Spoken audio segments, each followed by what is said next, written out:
हिमाचल का मुख्यमंत्री जो अभी ओथ लेने वाला ही था, उसको भी कोविड हो गया, वो ओथ को भी सरकाना पड़ा, वो भी यात्रा में शामिल था। जब आपके पास प्रत्यक्ष है तो प्रमाण की क्या आवश्यकता है? यात्रा से बीजेपी कहीं ना कहीं डर गई है इससे।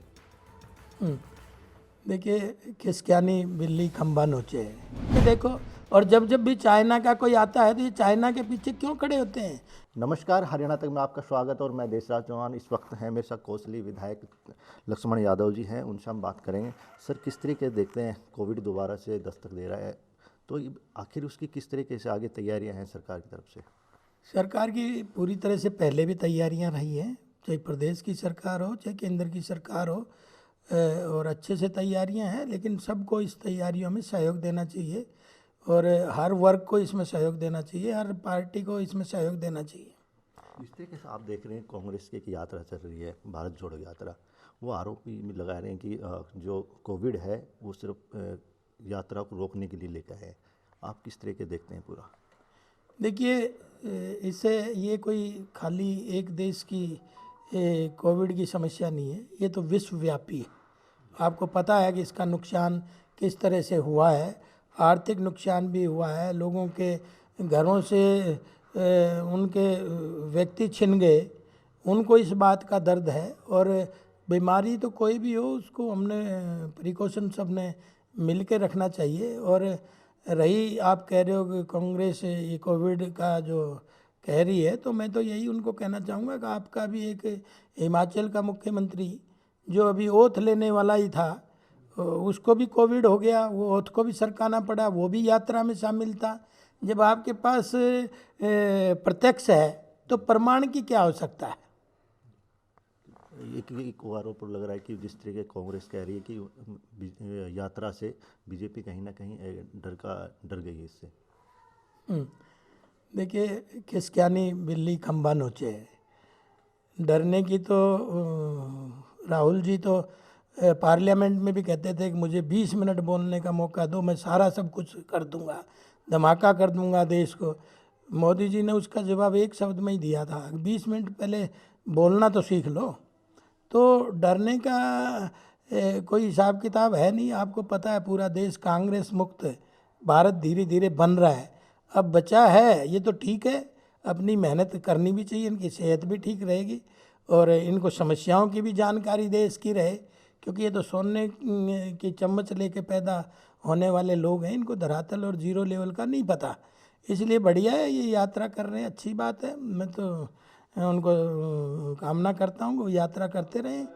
और दूसरा, इसका शब्द ही गलत है, भारत जोड़ो यात्रा। पहले इनसे कोई पूछे कि भारत तोड़ा किसने था? भारत तोड़ने वालों में चाहे देश का बंटवारा हुआ धर्म के नाम पे, उनमें भी कहीं ना कहीं कांग्रेसियों का हाथ था। धर्म देश को बांटने का काम, चाहे वो धारा 370 लगाने का काम, कश्मीर को अलग करने का काम, एक पीओके जो कश्मीर था हमारा, जो ओकोपाई कश्मीर का हिस्सा था, इन्होंने जनमत संग्रह करा कर वहाँ लेके गए। यूएनओ में ले जाने की क्या ज़रूरत थी? तो देश के टुकड़े तो इन्होंने करे हैं, बांटने का काम इन्होंने करा है, हमने तो जोड़ने का काम तो हमने किया है। आज धारा 370 हटा के नो कहते थे खून की नदियाँ बह जाएंगी, एक पटाखा भी वहाँ छूटा नहीं। आज कश्मीर से कन्याकुमारी तक भारत एक है, नहीं तो दो विधान दो संविधान के नारे हमेशा लगते रहे। तो आज भारतीय जनता पार्टी अमित भाई शाह ने मोदी जी के नेतृत्व में पूरे देश को कश्मीर से कन्याकुमारी तक एक करने का जो काम किया है। और कांग्रेस तो सदा तोड़ने का काम करती रही है, भाषा के नाम पे, जात के नाम पे, क्षेत्र के नाम पे, धर्म के नाम पे, अगड़े के नाम पे, पिछड़े के नाम पे हमेशा बांटने का काम कांग्रेस सदा करती रही है। और कांग्रेस का कल्चर तो आपने देख भी लिया होगा, जब जेएनयू में नारे लगते हैं कि भारत माँ तेरे टुकड़े होंगे, इंशाअल्लाह इंशाअल्लाह, उनके पीछे कौन खड़ा था? इनको बारीकी से देखो। और जब भी चाइना का कोई आता है तो ये चाइना के पीछे क्यों खड़े होते हैं? अभी भी आपने देखा राजीव गांधी ट्रस्ट में सबसे ज़्यादा चाइना की फंडिंग थी। चाइना हमारे भले के लिए है क्या? कि चाइना को अब भी ये नहीं समझ नहीं पा रहे या जानबूझ के कर रहे हैं? चाइना कहता था हिंदू चिन्नी भाई भाई, क्या नतीजे हुए? और उनके साथ आप खड़े हो, इसका क्या मकसद है? जब भी आप देश तोड़ने की कोई काम करता है तब कहीं ना कहीं कांग्रेस इसके पीछे खड़ा मिलता है। और ये उन सब चीज़ों को भूल गए। अगर चाय के खोखों पे भी बम विस्फोट होते थे, कोर्टों में भी बम विस्फोट होते थे, रेलवे स्टेशनों पे भी बम विस्फोट होते थे। आज आप देख रहे हो कहीं कोई छोटी सी भी पहले तो बसों में भी लिखा रहता था, अब सीट के नीचे जरा झाँक के देख ले कोई लावारिस वस्तु तो नहीं पड़ी, आज कहीं लिखा देख रहे हो आप।